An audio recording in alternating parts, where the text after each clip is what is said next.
آدم‌ها تو پیاده راه هم نمیتونن دیگه برن. چرا بس که اصلا چیز نکرد.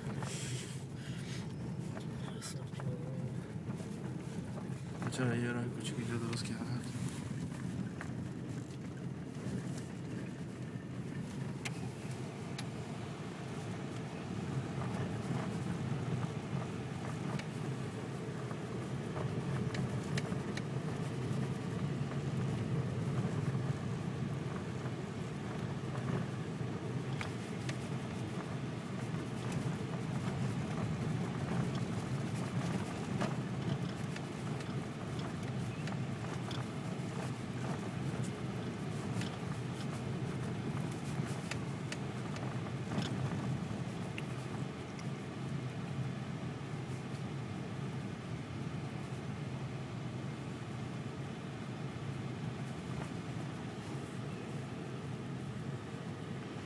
خوششانسی آفتاب خوبی در اومد امروز. آره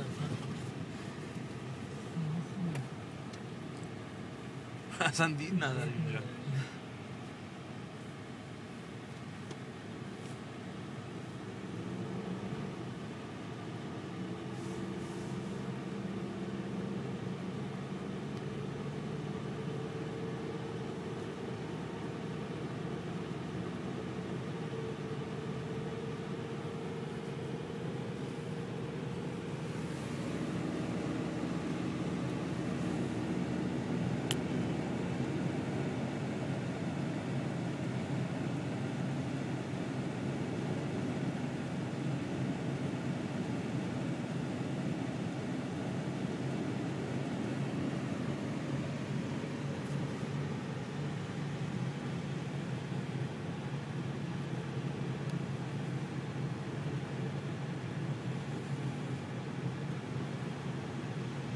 الان که زمین اینجوری شده اگر آفتاب نمود هیچ وقت اینجوری تمیز نمیشد.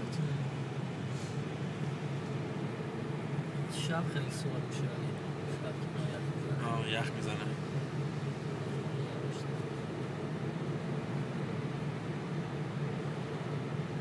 ببینید که این دفعه آماده باشه بیشتری داشتن براش. دفعه پیش کسی اینگاه باورش نمیشد اینقدر برف بیاد. چون دفعه پیش برف زیاد اومد اینا همه آماده بودن تو وانوهای تمام این چیزا. کامیونا همه منتظر بودن که نمک پاشی کنن و برفا رو تمیز کنن و برن.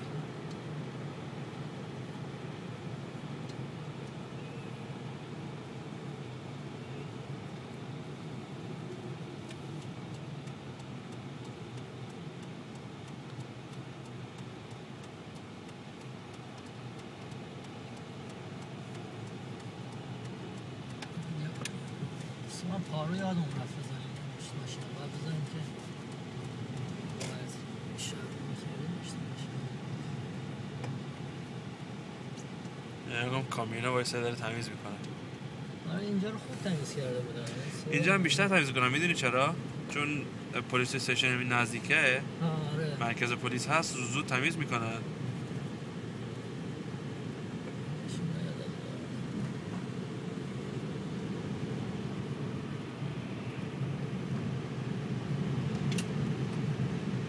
اینجا همش برف بوده الان پاک کرده.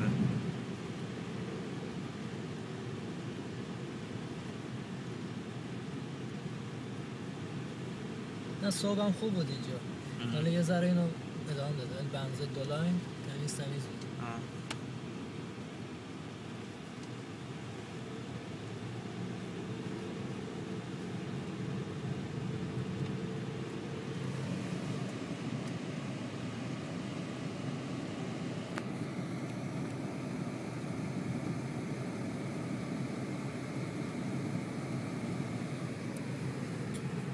این برف دیگه واقعا بی سابقه بود.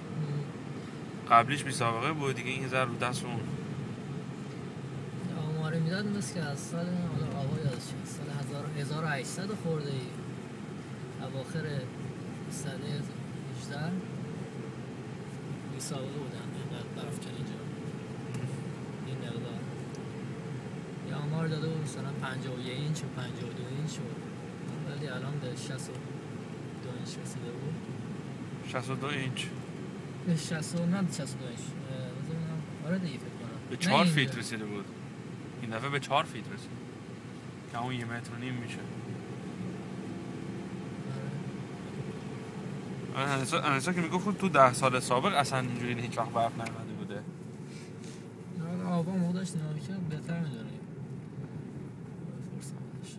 یا آمارای داده بود مثلا نوشته بود 1960 خورده‌ای. مثلا 52 اینچ شده بوده بعد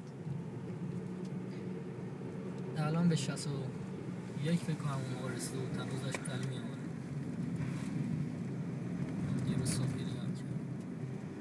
دیروز که ما بودیم برف بارو می‌کردیم همسایه اینا گفت که به نظر تو حالا داره وای میسه. گفتم چرا حالا وای میسه دیگه یواش یواش. گفت نه I'm just kidding.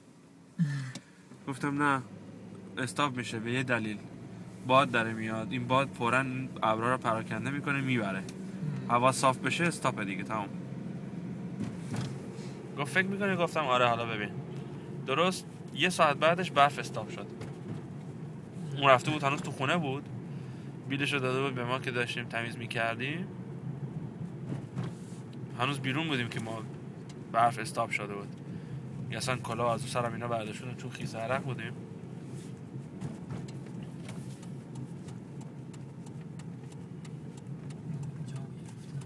گرفتن؟ بریم پایین دعوا میکنیم. نه شاید هم نشه شاید هم شاید اون ماشینش تمیز کنه اون ماشینش زیر برف بود. آره تمیز کرده آره جام هست. یا کسی الان نمیاد این کارو بکنه. فقط دوست آرشه که هر دفعه میاد اینجا رو پارک میکنه. ما گفتم ماشینای آرش مانا دیگه شو کنیم. جوجه نمی‌کنیم. همینجا نگه دارم تو نمیرم. یعنی نه بریم تو راست. بعدش میشم گیرم کردی. آره. آره 2 نفر میتونیم ماشین رو بدیم بیرون.